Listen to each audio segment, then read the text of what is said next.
we had one particular patient who had had a couple of rough days, and the nurse had gone out there and after several hours suggested to the medical director that they try the Macy catheter, which they did with wonderful results.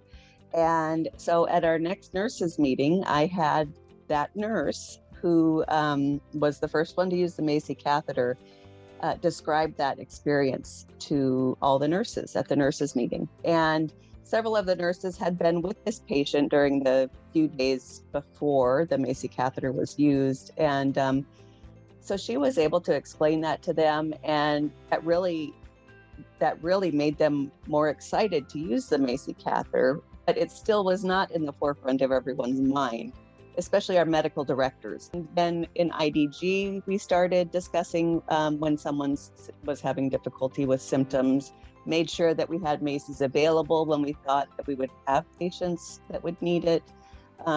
So we started preparing, and it just started to evolve where it is now, our second line after oral medication. We go to the Macy catheter when needed.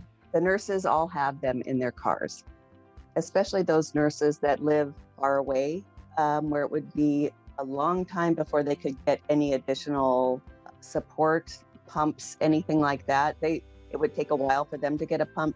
So it is so much more effective to have that Macy catheter in their trunk.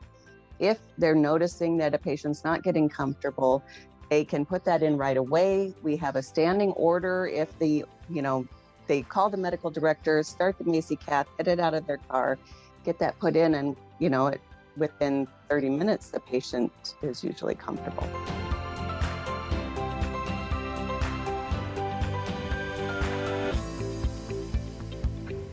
I think the most important thing is for me to speak out more about it, because I didn't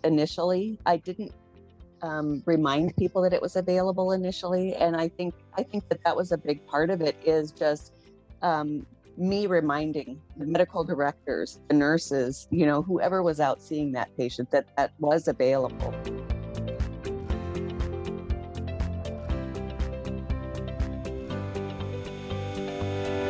Our medication costs, which includes the pumps, went down 6.4% last year. That was adding the Macy catheter in February.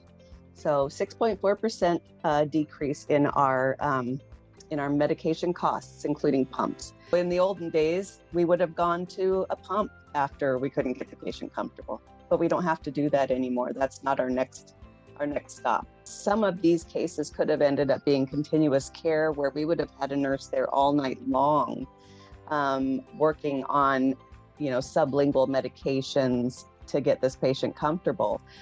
Or we would have had to order a pump. And usually it takes us at least 4 hours to actually get a pump delivered, because it has to be made up. So then there's that 4 hours that nurse is in that home with a patient who's uncomfortable, just waiting for relief. So to not have to wait at 4 hours and to be able to say, all right, I've got this Macy catheter, and just put that in and get that patient comfortable sooner. I mean, that's what it's all about. That's what it's all about.